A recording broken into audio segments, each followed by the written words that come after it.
The night sky over Montana burned with colors that should not exist. Sarah Chen stood on her porch, coffee cup frozen halfway to her lips, watching something impossible streak across the darkness. It was not a meteor. Meteors did not scream as they fell. This thing howled through the atmosphere like a wounded animal, trailing fire and debris in a path that lit up half the valley. "Mom," Marcus burst through the screen door, his phone in his hand. "Are you seeing this?" Sarah was already moving, setting down her cup and grabbing her truck keys. "Get the emergency kit from the barn. The big one. Mom, we should call— We will. After we see if anyone needs help. Move, Marcus." Her 17-year-old son knew better than to argue when his mother used that tone. They had lived on this ranch all his life, and Sarah Chen had taught him one simple rule. If someone needs help, you help first and ask questions later.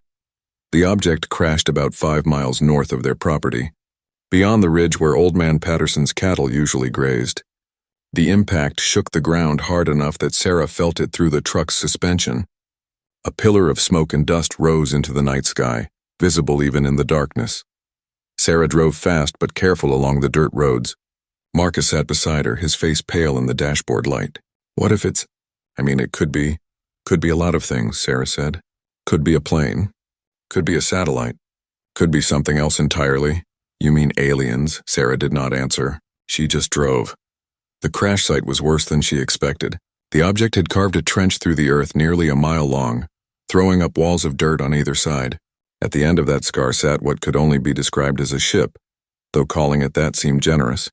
It looked like someone had taken 10 different vehicles and welded them together with hope and desperation. Pieces of it were still smoking. Other pieces looked like they had been repaired a dozen times with whatever materials were available. Sarah parked the truck at a safe distance and grabbed a flashlight. "Stay close to me. If I say run, you run. Understand?" Marcus nodded. His hands were shaking, but he followed his mother toward the wreck. The ship's hull was cracked open in several places. Through one of the larger gaps, Sarah could see movement. She approached slowly, keeping her flashlight pointed down so it would not blind anyone inside. "Hello, anyone in there? We want to help." The movement stopped. Then slowly something emerged from the darkness of the ship. Sarah had seen a lot in her 50 years.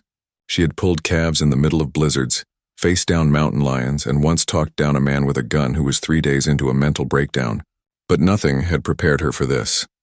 The creature was about 4 feet tall, covered in a shell that reflected her flashlight in rainbow colors. It had 6 limbs, though 2 of them seemed to be used mostly for manipulation rather than walking. Its head was dominated by large, multifaceted eyes that caught the light like jewels. When it opened its mouth, a sound came out that was not quite speech, but Sarah understood the emotion behind it perfectly. It was terrified. "It's okay," Sarah said softly, the same tone she used with spooked horses. "We're here to help. Do you understand?" The creature tilted its head. Then it tapped something on its chest and a voice came out, crackling and distorted. "Help, yes, please, many hurt. Children hurt." Sarah felt her heart clench. "Marcus, get on the phone. Call Doc Morrison first, then Sheriff Bradley, then everyone else on the emergency list. Tell them we need medical supplies, water, blankets, and every pair of hands they can spare. Tell them—" She paused, looking at the creature. "Tell them we have refugees." The next hours were chaos, but it was organized chaos, the kind that small communities do better than anyone. Doc Morrison arrived first in his old pickup, took one look at the alien creature, said, "Well, that's new," and started asking about injuries. Sheriff Bradley came next, and instead of drawing his weapon, he started directing traffic as more vehicles arrived. Sarah's neighbors came. The Pattersons brought medical supplies from their barn. The Nguyen family brought food and water. The Martinez family brought tarps and poles for shelter. Old Tom Wilkins, who claimed to hate everyone, showed up with his entire stock of emergency blankets. More creatures emerged from the ship. Sarah counted nearly 200 of them. Most were injured. Many were in shock. All of them were terrified. Through the crackling translator, their story came in pieces. They were called the Velani. They had been running from something terrible, something they called the hegemony. Their ship was not meant for fighting or even for long journeys. It was a transport, packed with families who had lost everything. They had jumped through space blindly, desperately just trying to escape. They had meant to reach an empty system where they could hide and repair their ship. Instead, They had crashed on Earth. By the time the military helicopters appeared on the horizon, Sarah's valley had transformed into a refugee camp. The Villani sat among humans, receiving first aid, drinking water, eating food that their translators had assured them was safe. Villani children, smaller than human toddlers, clung to their parents while human children watched with wide, curious eyes. Sarah stood between her community and the approaching soldiers. She was not afraid. She had right on her side, and she knew it. The military commander who stepped out of the helicopter was a woman about Sarah's age, with hard eyes and a harder expression. "Ma'am, I'm Colonel Rodriguez. I need you and your people to step back. This is now a federal situation. These people are hurt," Sarah said. "They need help, not interrogation. They're also unknown aliens on U.S. soil. We don't know if they're dangerous. Do they look dangerous to you, Colonel?" Sarah gestured at the Villani. One of them was having a broken limb set by Doc Morrison. Another was feeding water to a child. A third was simply sitting, head in their hands, the universal posture of despair. Colonel Rodriguez looked. Really looked. Her expression did not soften, but something changed in her eyes. "I have my orders." The night sky over Montana burned with colors that should not exist. Sarah Chen stood on her porch, coffee cup frozen halfway to her lips, watching something impossible streak across the darkness. It was not a meteor. Meteors did not scream as they fell. This thing howled through the atmosphere like a wounded animal, trailing fire and debris in a path that lit up half the valley. "Mom," Marcus burst through the screen door, his phone in his hand. "Are you seeing this?" Sarah was already moving, setting down her cup and grabbing her truck keys. "Get the emergency kit from the barn. The big one. Mom, we will, after we see if anyone needs help." "Move, Marcus." Her 17-year-old son knew better than to argue when his mother used that tone. They had lived on this ranch all his life, and Sarah Chen had taught him one simple rule. If someone needs help, you help first and ask questions later. The object crashed about 5 miles north of their property, beyond the ridge where Old Man Patterson's cattle usually grazed. The impact shook the ground hard enough that Sarah felt it through the truck's suspension. A pillar of smoke and dust rose into the night sky, visible even in the darkness. Sarah drove fast but careful along the dirt roads. Marcus sat beside her, his face pale in the dashboard light. "What if it could be a lot of things," Sarah said. "Could be a plane. Could be a satellite. Could be something else entirely." "You mean aliens?" Sarah did not answer. She just drove. The crash site was worse than she expected. The object had carved a trench through the earth nearly a mile long, throwing up walls of dirt on either side. At the end of that scar sat what could only be described as a ship, though calling it that seemed generous. It looked like someone had taken 10 different vehicles and welded them together with hope and desperation. Pieces of it were still smoking. Other pieces looked like they had been repaired a dozen times with whatever materials were available. Sarah parked the truck at a safe distance and grabbed a flashlight. "Stay close to me. If I say run, you run. Understand?" Marcus nodded. His hands were shaking, but he followed his mother toward the wreck. The ship's hull was cracked open in several places. Through one of the larger gaps, Sarah could see movement. She approached slowly, keeping her flashlight pointed down so it would not blind anyone inside. "Hello, anyone in there? We want to help." The movement stopped. Then, slowly, something emerged from the darkness of the ship.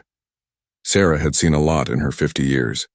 She had pulled cabs in the middle of blizzards, faced down mountain lions, and once talked down a man with a gun who was 3 days into a mental breakdown. But nothing had prepared her for this. The creature was about 4 feet tall, covered in a shell that reflected her flashlight in rainbow colors. It had 6 limbs, though 2 of them seemed to be used mostly for manipulation rather than walking. Its head was dominated by large, multifaceted eyes that caught the light like jewels. When it opened its mouth, a sound came out that was not quite speech. But Sarah understood the emotion behind it perfectly. It was terrified. "It's okay," Sarah said softly, the same tone she used with spooked horses. "We're here to help. Do you understand?" The creature tilted its head. Then it tapped something on its chest and a voice came out, crackling and distorted. "Help, yes please, many hurt. Children hurt." Sarah felt her heart clench. "Marcus, get on the phone. Call Doc Morrison first, then Sheriff Bradley, then everyone else on the emergency list. Tell them we need medical supplies, water, blankets, and every pair of hands they can spare. Tell them—" She paused, looking at the creature. "Tell them we have refugees." The next hours were chaos. But it was organized chaos, the kind that small communities do better than anyone. Doc Morrison arrived first in his old pickup, took one look at the alien creature, said, "Well, that's new," and started asking about injuries. Sheriff Bradley came next, and instead of drawing his weapon, he started directing traffic as more vehicles arrived. Sarah's neighbors came. The Pattersons brought medical supplies from their barn. The Nguyen family brought food and water. The Martinez family brought tarps and poles for shelter. Old Tom Wilkins, who claimed to hate everyone, showed up with his entire stock of emergency blankets. More creatures emerged from the ship. Sarah counted nearly 200 of them. Most were injured. Many were in shock. All of them were terrified. Through the crackling translator, their story came in pieces. They were called the Velani. They had been running from something terrible, something they called the hegemony. Their ship was not meant for fighting or even for long journeys. It was a transport, packed with families who had lost everything. They had jumped through space blindly, desperately just trying to escape. They had meant to reach an empty system where they could hide and repair their ship. Instead, they had crashed on Earth. By the time the military helicopters appeared on the horizon, Sarah's valley had transformed into a refugee camp. The Velani sat among humans receiving first aid, drinking water, eating food that their translators had assured them was safe. Velani children, smaller than human toddlers, clung to their parents while human children watched with wide, curious eyes. Sarah stood between her community and the approaching soldiers. She was not afraid. She had right on her side, and she knew it. The military commander who stepped out of the helicopter was a woman about Sarah's age, with hard eyes and a harder expression. "Ma'am, I'm Colonel Rodriguez. I need you and your people to step back. This is now a federal situation. These people are hurt," Sarah said. "They need help, not interrogation. They're also unknown aliens on U.S. soil. We don't know if they're dangerous. Do they look dangerous to you, Colonel?" Sarah gestured at the Velani. One of them was having a broken limb set by Doc Morrison. Another was feeding water to a child. A third was simply sitting, head in their hands, the universal posture of despair. Colonel Rodriguez looked. Really looked. Her expression did not soften, but something changed in her eyes.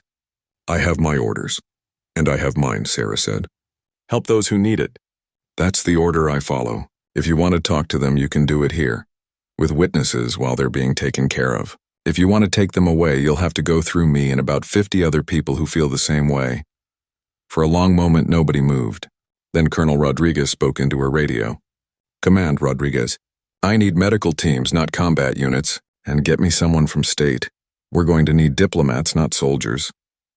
The relief Sarah felt was overwhelming, but she did not show it. She just nodded. "Thank you, Colonel. Don't thank me yet. This is going to get complicated." She was right. By dawn, the valley was full of military vehicles, news helicopters, and government officials. But the soldiers who arrived were carrying medical supplies, not weapons. The tone had been set in those first hours, and everyone was following Sarah's lead. These were refugees, not invaders.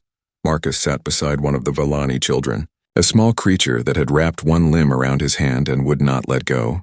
The child was making a soft humming sound that seemed to calm it. Marcus hummed back, and the Velani child's eyes brightened. Sarah watched her son and felt something shift in her understanding of the world. First contact, real first contact, was not happening in some government facility or United Nations building.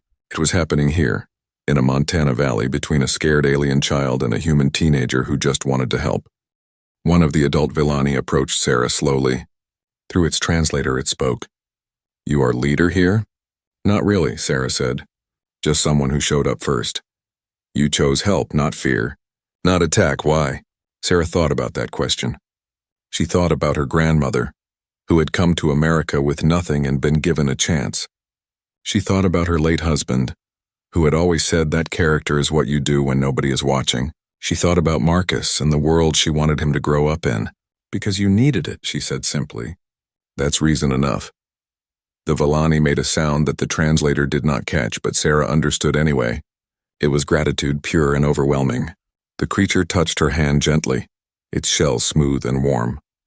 "You are good people. We were told humans were complicated, dangerous, but also capable of great kindness. We did not believe. We were wrong.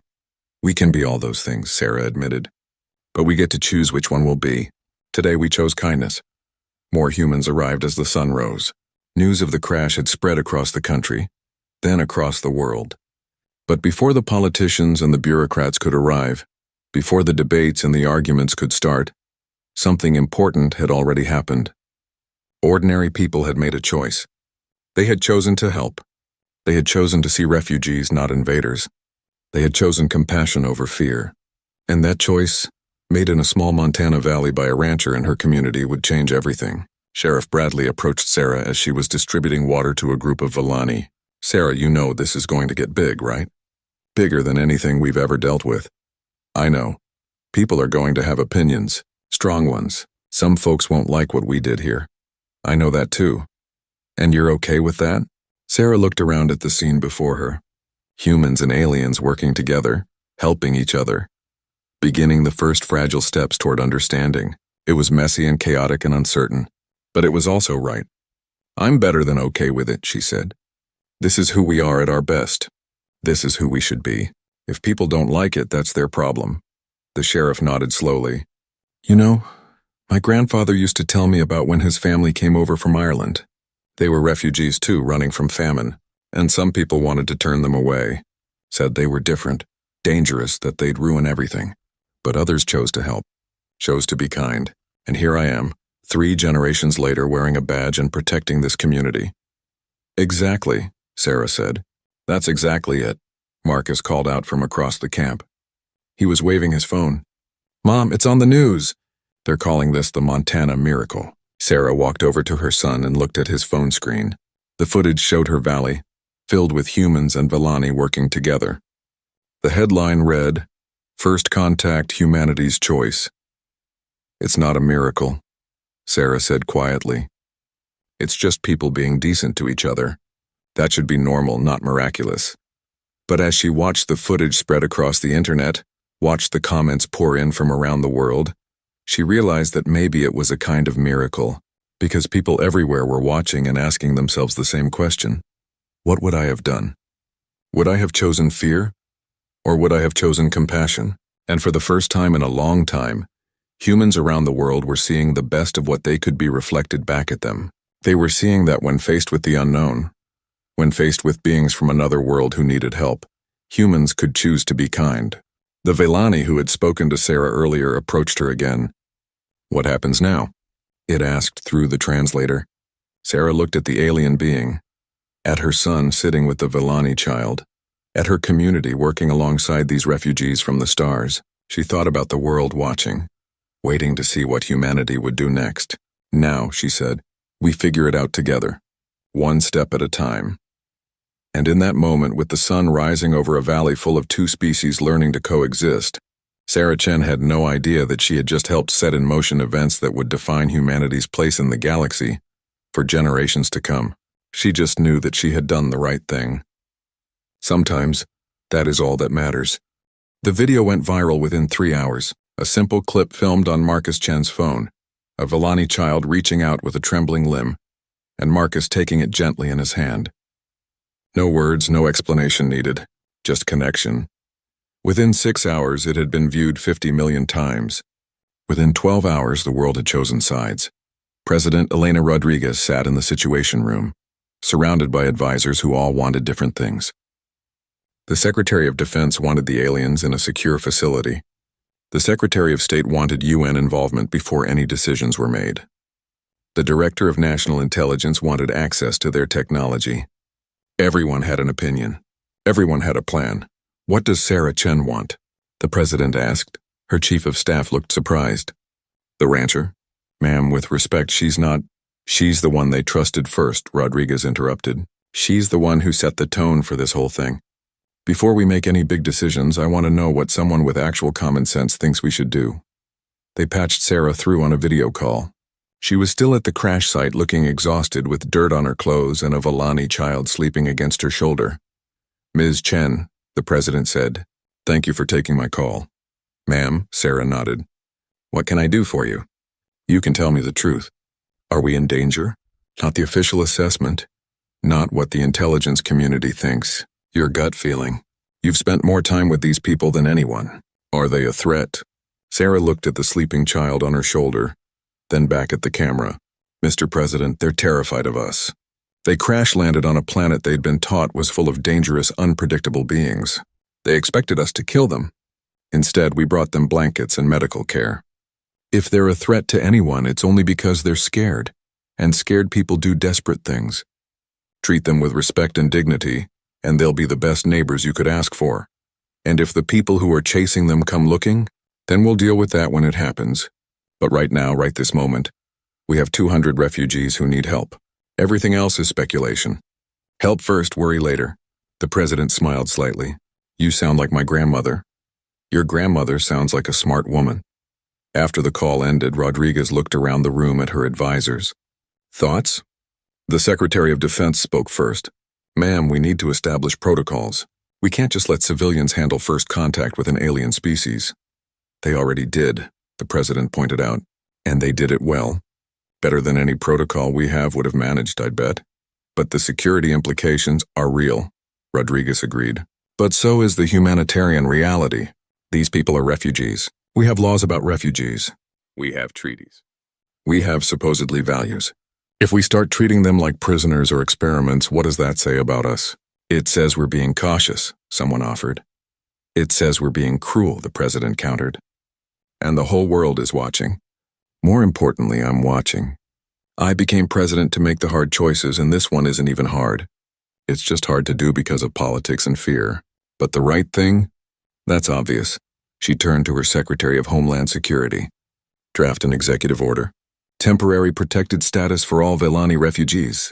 They get the same treatment we'd give anyone fleeing persecution. Medical care, housing assistance, legal representation.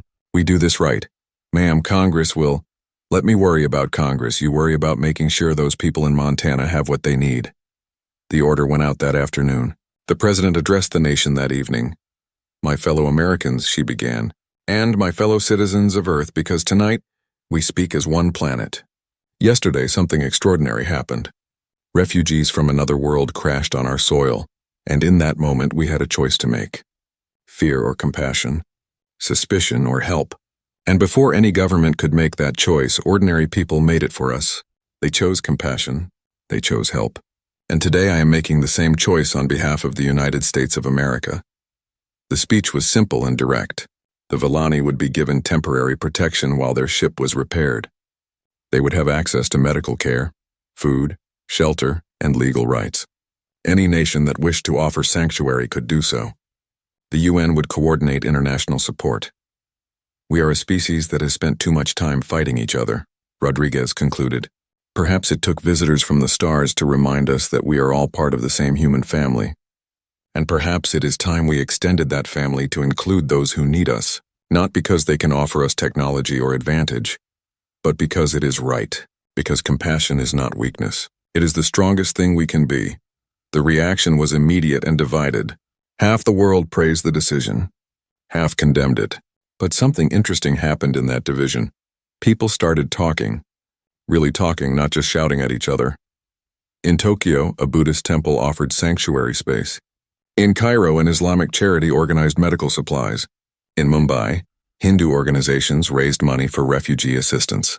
In Rome, the Pope declared that the Vellani were children of God, from a different garden but beloved nonetheless. But there was also fear. Protests erupted in major cities. Humans First movements gained traction.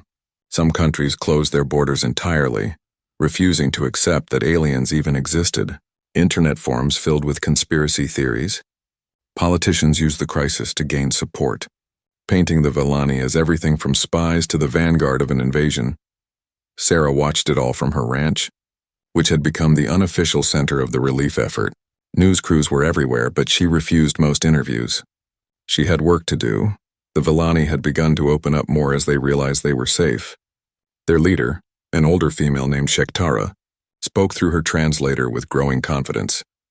We were part of Colony Fleet, she explained to Sarah over makeshift dinner of human and adapted Vellani food. 20 ships. We escaped our homeworld when the hegemony came. They conquered us, enslaved us, said we existed to serve their empire. Some of us refused. We took what ships we could and ran. Where are the other ships? Sarah asked.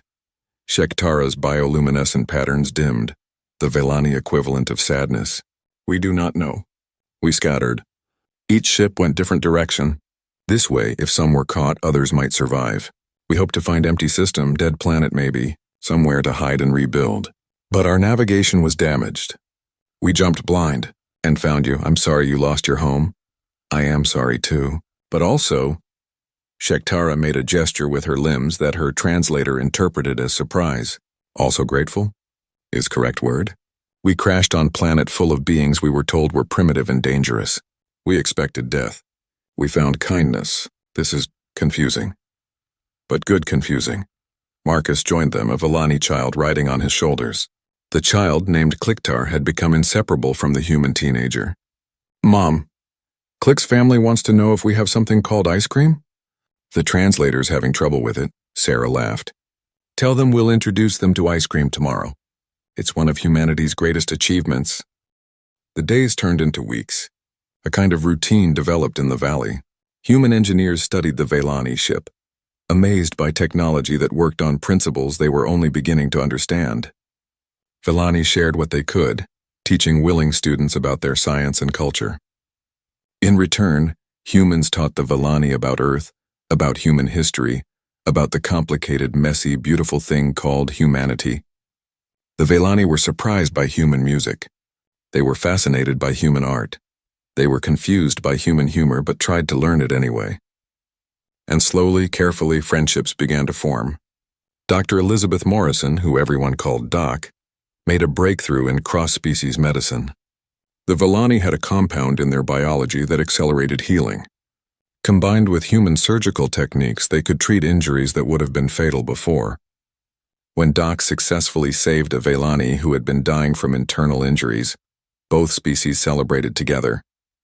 But the outside world remained divided. The UN debated endlessly about what to do. Some nations wanted the Velani moved to an international facility. Others wanted them returned to space immediately. A few wanted them studied, dissected, analyzed. President Rodriguez stood firm. They stay where they are until they're ready to leave. And they leave only when and where they want to go. That's not negotiable, the pressure mounted. Her approval ratings dropped. Her own party began to fracture. But she would not budge. And slowly something started to shift in public opinion. More videos emerged from the Montana Valley. Velani and human children playing together, making up games that required no common language. Velani adults teaching human farmers techniques for enriching soil. Human doctors working alongside Velani healers. People saw not aliens and humans, but just people. Different kinds of people, but people nonetheless. The hashtag "You're refugees, not invaders" trended for weeks. Artists created works celebrating unity. Musicians composed songs about hope and connection. Teachers started including lessons about the Velani in their classes, not as aliens, but as the newest chapter in the human story of migration and perseverance. 6 weeks after the crash, the UN General Assembly voted. It was close. It was contentious. But when the votes were counted, the resolution passed. The Velani would be granted refugee status under international law. They would have rights, protections, and the freedom to stay or leave as they chose. Sarah watched the vote on television, Shektara beside her. When the result was announced, the Velani leader made a sound like wind chimes, which her translator said meant joy. Your people did this, Shektara said. Your species so divided came together. For us, why? Sarah thought about it. Because enough of us believe that being human means being humane. It means helping those who need help. It means choosing what's right over what's easy. We don't always get it right. We fail more often than we succeed. But sometimes, when it really matters, enough of us make the right choice. This is what makes you special, Shektara said. Not technology. Not power. This choice to be better than your fears. That night, President Rodriguez called Sarah again. We did it, Ms. Chen. Against all odds, against all the cynics who said it couldn't happen, humanity made the right choice. You made it possible, Madam President. You stood firm when it would have been easier to give in. I just followed your example, Rodriguez said. You showed us what courage looks like. It looks like a rancher in Montana who saw people who needed help and didn't hesitate. The rest of us just tried to live up to that standard. After the call, Sarah walked outside. The valley was quiet now, most of the news crews gone. The Vailani settlement glowed softly with their bioluminescence, creating patterns in the darkness that were almost like art. Marcus came to stand beside her. "What happens now, Mom?" "Now we figure out how to live together," Sarah said. "How to be neighbors, friends, maybe even family. It won't be perfect. There will be problems, misunderstandings, conflicts. But we've made the hardest choice already. We've chosen to try. Do you think it'll work?" Sarah looked at her son, then at the glowing settlement where two species were learning to coexist. "I think if it doesn't work, it won't be because we didn't care enough. And caring counts for a lot, maybe more than anything else." In the settlement, Kliktar was teaching human children a Vailani game involving light patterns and memory. In the makeshift hospital, Doc Morrison and a Vailani healer were sharing notes on treating a human patient with a broken leg. In the community center, someone was teaching English while someone else taught the Vailani language. Life, messy and complicated and beautiful, continued. And across the world, people watched and learned. They learned that fear is easy but compassion is strong. They learned that the unknown is less scary when you meet it with open hands instead of closed fists. They learned that humanity, for all its flaws, could be extraordinary when it chose to be. The day humanity chose compassion over fear became the day that changed everything. It was not the end of fear or the end of problems, but it was a beginning. And sometimes that is all you need. 6 months had changed everything and nothing. The Montana Valley still looked mostly the same, rolling hills and wide sky, but now it glowed at night with soft bioluminescent patterns. The Vailani had built their temporary homes among the human structures, creating a patchwork settlement that was neither fully alien nor fully human, but something new. Sarah Chen had learned 73 words in the Vailani language. It was not much, but it was enough to say good morning, ask if someone needed help, and tell the Vailani children to stop climbing on our barn roof. The children found this last command hilarious and ignored it completely, much like human children everywhere. The ship repairs were progressing slowly. This was partly because the damage was extensive, but mostly because two species with completely different technological foundations were trying to understand each other's engineering. Human technology relied on circuits and electricity. Vailani technology used something they called biocrystal matrices that grew and adapted. The human engineers were fascinated. The Vailani engineers were frustrated but patient. "It is like trying to explain color to someone who has only known darkness," said Tekvan, the Vailani chief engineer. He was speaking to a group of human technicians, his translator rendering his clicking sounds into accented English. "You see electricity and wires. We see energy and living patterns. Both work. Both are technology. But explaining how one works using words from the other is very difficult." James Park, the lead human engineer, nodded thoughtfully. "So instead of trying to make your ship work with our methods, we need to help you repair it using your methods. We're assistants, not repairmen." "Yes, exactly yes." Tekvan's bioluminescent patterns flashed bright blue, which the humans had learned meant excitement or happiness. "You understand? This is good. This makes repair possible." The cultural exchange went both ways. The Vailani had been shocked to discover human music. Their own species communicated partly through bioluminescence and partly through sound, but they had never developed music the way humans had. The first time someone played them Mozart, 3 Vailani had to sit down from overwhelming emotion. Now there were jam sessions in the community center 3 nights a week. Humans played instruments while Vailani created light patterns to accompany the music. The result was something entirely new. A fusion of art forms that neither species could have created alone. Videos of these performances went viral worldwide, watched by billions. Marcus Chen had become something of a minor celebrity. The video of him holding Kliktar's limb had made him the face of human Vailani friendship. He hated the attention but loved his role as unofficial liaison between Vailani and human young people. He had learned to understand Kliktar without the translator most of the time. They communicated through a mix of words, gestures, and shared experience. "Your species is very loud," Kliktar said one day as they sat on the ranch fence watching the sunset. He was bigger now, having grown several inches in the past months. Vailani matured faster than humans. "Your species glows in the dark," Marcus countered. "That's got to be distracting." "It is how we talk sometimes, like your face expressions. When you smile, it means happy. When we glow green, it means content. Same thing, different method. I never thought about it that way."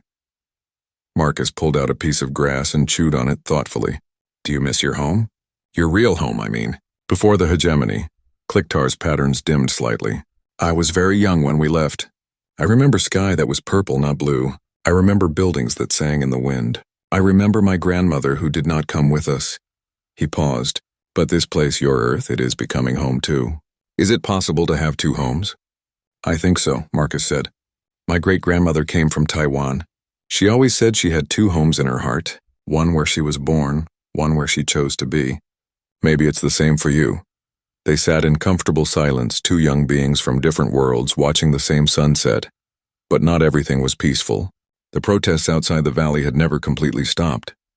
A group calling itself Earth First had established a permanent presence near the valley's borders, demanding the Villani be expelled from the planet.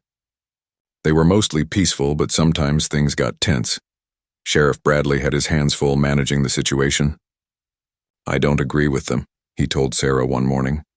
But they have a right to protest. Long as they stay peaceful, I have to let them be. I know, Sarah said. Doesn't make it easier to see, though. One of the protest leaders was a man named David Hutchins. He had lost his job in the economic disruption that followed first contact, and he blamed the Villani. When Sarah heard he wanted to talk, she agreed to meet him at the valley border. Hutchins was younger than she expected, maybe 30, with tired eyes and angry posture. You know you're making a mistake, right? He said without preamble. Letting them stay here. Why do you think that? Sarah asked, genuinely curious. Because they're not human. They don't belong here, and who knows what diseases they brought, what they're really planning. You're being naive. Maybe, Sarah admitted, but I'd rather be naive and kind than suspicious and cruel. Those people didn't choose to crash here. They're making the best of a bad situation just like anyone would. Easy for you to say. You're famous now. You're getting rich off this. Some of us lost everything. Sarah felt a flash of anger but controlled it. I'm not getting rich. I'm working 18-hour days trying to help 200 refugees and manage a ranch. And I'm sorry you lost your job, Mr. Hutchins, I truly am. But that's not their fault. The economic disruption would have happened regardless. First contact was always going to change things.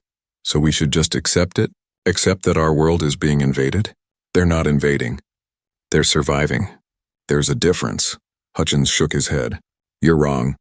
And someday you'll see that. I just hope it's not too late when you do. He walked away and Sarah felt troubled, not because she doubted her choice, but because she understood his fear. Change was scary. The unknown was terrifying. And it was easier to blame refugees than to accept that the universe was bigger and more complicated than anyone had imagined. That evening, Shektara found Sarah sitting on her porch, looking tired. The Villani leader had learned to read human body language surprisingly well. You're troubled. Just thinking, Sarah said. About fear and change and how hard it is to be patient with people who are scared. We have same problem, Shektara said, settling beside her. Not all Villani are happy here. Some want to leave immediately, find new world far from humans. They are afraid you will turn on us. They remember what hegemony did. They cannot trust easily. What do you tell them? I tell them that fear is reasonable, but it should not control us. I tell them that these humans chose to help when they could have hurt. I tell them to wait, watch, and maybe learn to trust slowly. She paused, but I understand their fear. Trust is hard when you have been betrayed before. Sarah nodded. Same with humans. A lot of people have been hurt by their own kind, let alone strangers. Trust is always a risk. But necessary risk, Shektara said. Without trust, there is no connection. Without connection, there is only isolation. And isolation is slow death for social species like us. Like you. They sat together in companionable silence as the stars came out. The same stars that the Villani had traveled between. The same stars that humans had dreamed of reaching. Two species looking at the same universe, beginning to understand each other. The medical breakthrough came 3 months into coexistence. Dr. Morrison had been working with a Villani healer named Shilket, comparing their biological knowledge. One evening, they discovered something remarkable. Look at this, Doc Morrison said excitedly, showing Sarah and several others a holographic display that combined human and Villani medical imaging. The Villani healing compound, when properly adapted, can stimulate human cellular regeneration, and our surgical techniques can be enhanced by their natural biocrystals Together, we can treat injuries and illnesses that neither species could cure alone. The first test case was a human child, Emma Rodriguez, who had been in a car accident and was slowly dying from internal injuries. Human surgery had done what it could, but it was not enough. With the parents' desperate permission, Doc Morrison and Shilkett tried their combined treatment. It worked. Emma recovered completely in 3 days, a healing process that should have taken weeks if it worked at all. The news spread instantly. Here was concrete proof that cooperation between species produced results neither could achieve alone. "This is what we can be," President Rodriguez said in an address to the nation. Emma was her niece, and the president's voice shook with emotion. "Together we are stronger than apart. This child lives because a human doctor and an alien healer chose to work together, to trust each other, to build something new from their different knowledge. This is the future we can have if we choose it." But with success came new tensions. Some people demanded access to Vellani medical technology immediately. Others feared that humans would become dependent on alien science. Pharmaceutical companies worried about their profits. Religious groups debated the ethics of using alien compounds. The questions were endless and complicated. Shektara addressed these concerns in a recorded message that was broadcast worldwide. "We do not offer our knowledge as trade or weapon," she said through her translator. "We offer it as gift because gifts were given to us. When we crashed, we were helped without demand for payment. We were treated with compassion without expectation of return. This is how we wish to respond, with generosity because generosity was shown to us." The message resonated with millions, though others remained skeptical. But slowly, steadily, the balance tipped toward acceptance. More countries opened their borders to Vellani refugees, though the Montana Valley remained the primary settlement. More scientists began collaborative projects. More ordinary people began to see the possibilities instead of just the problems. Marcus and Kliktar started a school program, teaching human and Vellani children about both cultures. It was chaotic and messy, with misunderstandings and mistakes, but the children adapted faster than the adults. Within weeks, you could see mixed groups of human and Vellani kids playing games that required no translation, laughing at jokes that worked in both languages. "They are building something we cannot imagine," Shektara observed to Sarah as they watched the children. "They have no memory of our worlds being separate. To them, this mixed life is normal. They are the first generation of new future." Sarah smiled. "My grandmother used to say that children are wiser than adults because they haven't learned to be afraid of differences yet." Maybe she was right. As months passed, the valley transformed. Vellani gardens grew beside human crops, using techniques that enriched the soil for both. Mixed architecture appeared, human structures enhanced with Vellani biocrystal lighting and temperature regulation. The community center hosted events in both languages. The local school had its first Vellani teacher, and the Vellani Learning Center had its first human instructor. It was not perfect. There were conflicts over resources, misunderstandings about customs, arguments about the right way to do things. Some humans remained hostile. Some Vellani remained fearful. But more and more, these were becoming exceptions rather than rules. One evening, Sarah found herself at a party celebrating the completion of major repairs to the Vellani ship. The mood was bittersweet. The ship could leave now if the Vellani chose. They could continue their search for an uninhabited world, could rebuild their society far from humans. But as Sarah looked around the gathering, at humans and Vellani talking, laughing, sharing food and stories, she wondered if they would choose to leave. This place, this impossible mixing of two species, had become something neither group had expected. It had become home. Shektara approached Sarah, her patterns glowing a complex mix of colors. "We must make decisions soon," she said. "Ship is repaired enough for travel. We could leave." "What will you choose?" Sarah asked. "I do not know yet. We will vote, as is our way. But I think—" She paused, her translator struggling with the concept. "I think perhaps we have found what we were looking for. Not empty world to hide on, but full world that chose to share with us. Maybe that is better. Maybe that is best possible outcome of our accident." Sarah smiled. "Whatever you decide, you'll always have friends here." "I know," Shektara said. "That is why decision is hard. Leaving is leaving family now. But staying is accepting we will never see others from our fleet again. Both choices have pain. Both choices have joy. How do we choose?" "The same way you've done everything else since you got here," Sarah said. "Together." Talk to your people, talk to us, and whatever you decide, we'll support it. That night, as Sarah fell asleep, she thought about the past 6 months. The fear and hope, the conflicts and connections, the slowly building trust between two species that should have been strangers, but had become something more. Whatever the Vellani decided, one thing was certain. Humanity had learned that they were not alone in the universe. And more importantly, they had learned that being not alone could be beautiful instead of terrifying. The choice was made not through grand speeches or political negotiations, but through small moments. A Vellani child asking to stay because this was where their friends were. A human offering to teach Vellani farming techniques for when they found their new world. Quiet conversations between beings who had learned to see each other as people first and aliens second. Coexistence was never going to be perfect, but it was possible. And possible was more than either species had dared to hope for when that damaged ship had fallen from the sky 6 months ago. The warning came at 3 a.m, 14 months after the crash.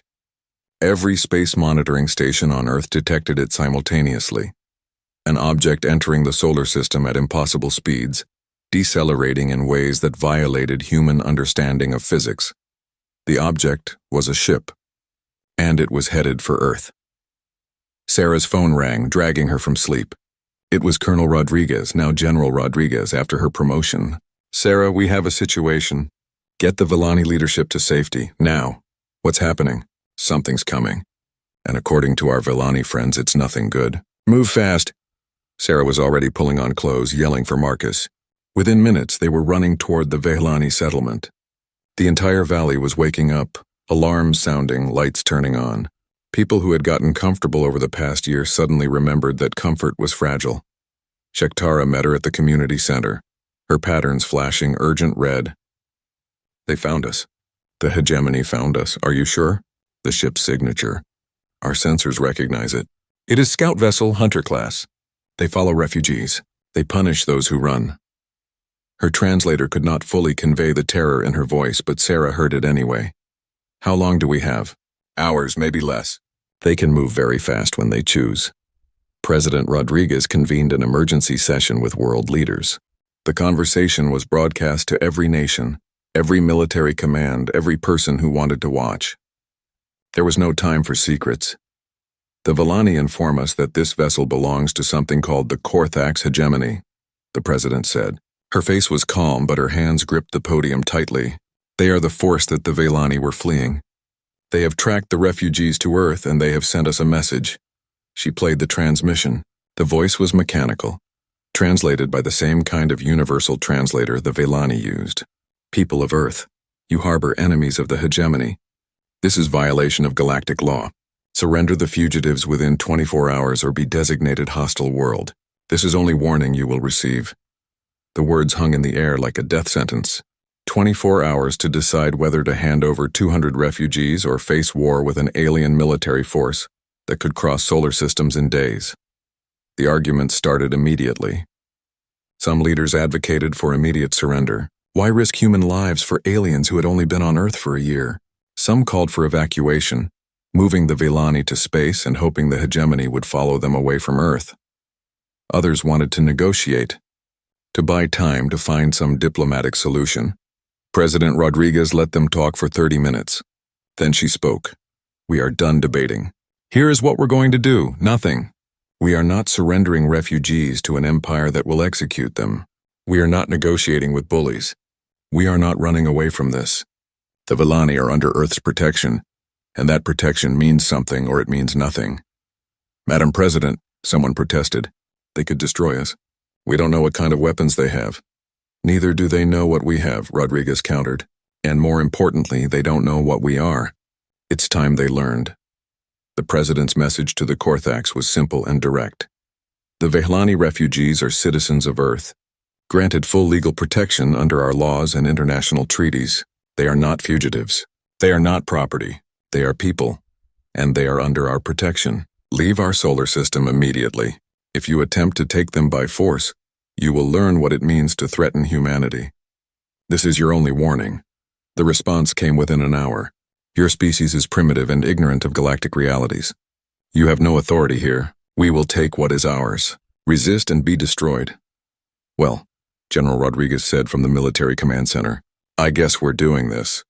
Earth's military forces mobilized with speed that surprised even themselves. Every available ship, satellite, and weapon platform was moved into defensive positions. It was not much compared to what science fiction had imagined. Humanity had barely reached Mars. Their weapons were designed for fighting each other. Not advanced alien warships, but humans had something else. Creativity born from desperation, and a very bad habit of refusing to give up even when they should. Marcus found Sarah in the barn, loading supplies into the truck. "Mom, they're saying we should evacuate the valley." "We're not leaving." "Mom, we are not leaving them, Marcus. If the hegemony wants to take the Velani, they'll have to go through us first. That's not negotiable." Kliktar appeared in the doorway. He had grown to nearly Marcus's height now. His carapace hardened to full adult strength. "Sarah Chen, Marcus, you should go. This is not your fight. We brought this danger to you. We should face it alone." "That's where you're wrong," Sarah said firmly.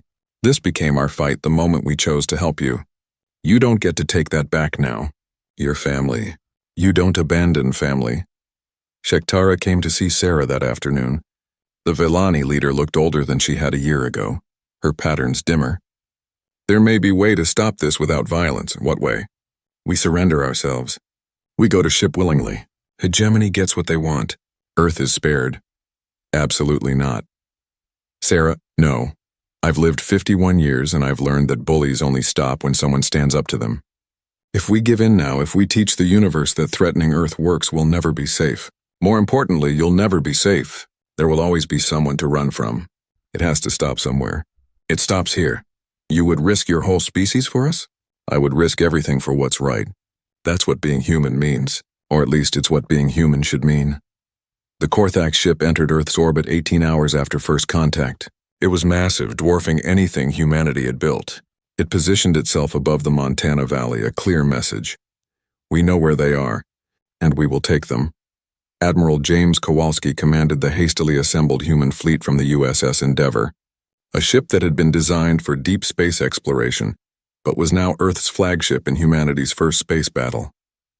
He was a career military officer who had spent 40 years preparing for conflicts that made sense. This was not one of them. "Sir," his communications officer said, "the Korthax are hailing us." "Put them through." The alien face that appeared on screen was reptilian, with cold eyes and a contemptuous expression. "I am Commander Zektar of the Korthax Hegemony. You have one final chance to avoid destruction. Deliver the refugees to us immediately. This is Admiral Kowalski of Earth's Defense Forces. The refugees are staying where they are. Leave our system now or face the consequences." Zektar actually laughed. "Consequences? From primitives who have barely left their planet? You amuse us. We have conquered 100 worlds. Your weapons are toys compared to ours. Stand aside, or we will move you aside." "You're probably right," Kowalski admitted. "Your ship is bigger. Your weapons are better. You've got experience conquering planets. But you know what you don't have? You don't have a reason to fight. You're here because some refugees escaped and you want to make an example of them. We're here defending our home and our people. That makes all the difference." Brave words from Dead Man. Maybe. But let me tell you something about humans. We're really, really bad at giving up. We'll fight with everything we have, and when that's gone, we'll fight with what we can improvise. We'll make this expensive for you. And even if you win, everyone in the galaxy will know that Earth fought, that Earth protected its people, that humanity doesn't surrender. Zektar's expression shifted slightly. Was that uncertainty? "You would all die for 200 refugees who are not even your species?"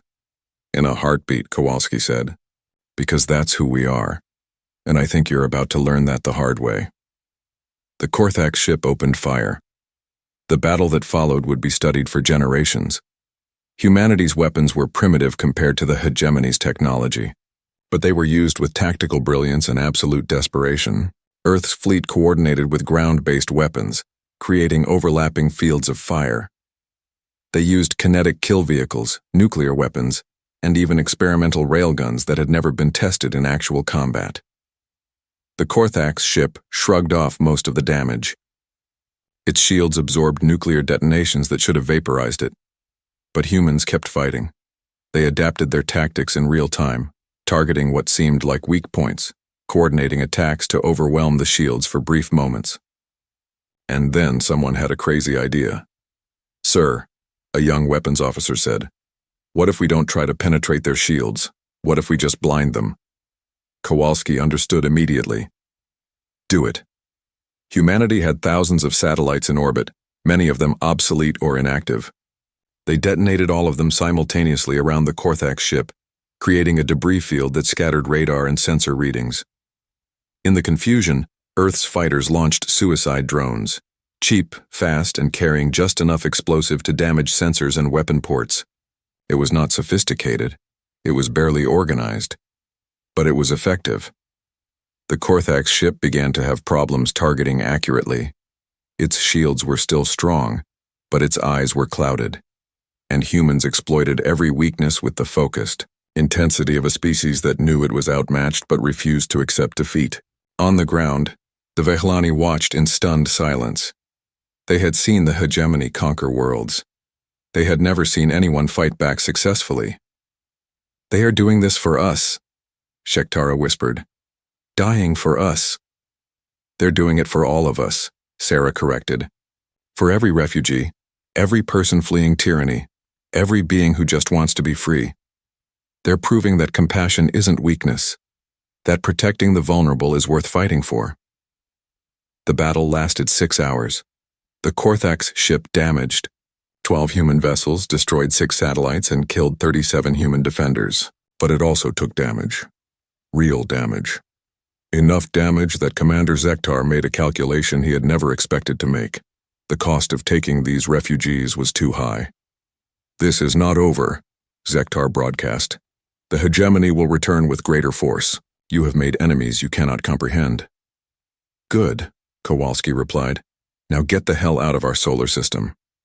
The Korthax ship retreated, limping away faster than light, leaving behind a solar system full of humans who had just fought their first interstellar war and won, not through superior technology or numbers, but through sheer, stubborn refusal to give up. When the all-clear sounded, Sarah found herself crying. Marcus held her while Kliktar wrapped his limbs around both of them, his patterns flashing between grief for the humans who died and gratitude that could not be expressed in words. President Rodriguez addressed the world one more time that night. She looked exhausted and there were tears on her face. "Today, humanity proved something important," she said. "We proved that when we choose compassion, we commit to it fully. We don't just help when it's easy or safe. We help when it costs us something, when it puts us at risk, when it demands everything we have." 37 people died today defending refugees who aren't human, defending principle that protection means something, defending the idea that some things are worth fighting for. They died as heroes, and they will be remembered as the first humans to fight not for territory or resources or revenge, but for someone else's freedom. That is who we are at our best. That is who we choose to be. Sarah watched the address with Shektara beside her. The Vehlani leader was silent for a long time after it ended. "You cannot know what this means to us," she finally said. "To be worth fighting for. To be protected, not because of what we can offer, but because you believe we deserve protection. The hegemony taught us that power is everything, that mercy is weakness, that only strength matters. You have shown us something different. You have shown us that compassion is its own kind of strength, perhaps the strongest kind." "We learned that from you," Sarah said. "You came here afraid, vulnerable, desperate, and you chose to trust us anyway. That took courage. We just tried to be worthy of that courage." As dawn broke over the valley, both species began the work of healing and rebuilding. They had won the battle, but everyone knew the war was far from over. The hegemony would return, and next time they would be ready for human tactics. But humans would be ready too, and they would not be alone. 5 years passed like water flowing around stones, reshaping everything it touched. The Montana Valley had grown. What started as a refugee camp had become a proper town, the first truly mixed human Vehlani settlement in history. Buildings combined human architecture with Vehlani biocrystal technology, creating structures that regulated their own temperature and lit themselves with soft, living light. Gardens grew food using techniques from both species, producing yields that were better than either could achieve alone. Sarah Chen was 66 now, her hair more gray than black, her hands weathered from decades of ranch work, but her eyes were sharp as she stood on her porch, watching the sun rise over a valley that had become something nobody could have imagined that night, when a desperate ship fell from the sky. Marcus was 22, teaching at the settlement school alongside Kliktar, who had become his co-teacher and closest friend. Their classes were taught in both English and Vehlani, to students who moved seamlessly between languages and saw nothing strange about learning math from a human and biology from an insectoid being who could demonstrate bioluminescent communication in real time. The world had changed too. After humanity fought the hegemony and survived, everything shifted. Earth was no longer isolated and ignorant. They were known now, marked in galactic databases as both primitive and dangerously protective. Some species avoided them. Others became curious. 3 years after the battle, another refugee ship arrived. This one carried the Toller, amphibious beings fleeing persecution from their own kind. They had heard the story of Earth, of the blue planet that protected refugees, and they came seeking sanctuary. Earth granted it without hesitation. Then came the Mishka, small mammals running from environmental collapse on their homeworld. Then the Krell, crystalline beings who needed specific radiation frequencies to survive. Then others, one ship at a time. All of them desperate, all of them hoping for the same thing the Vehlani had found. Earth became known as Sanctuary.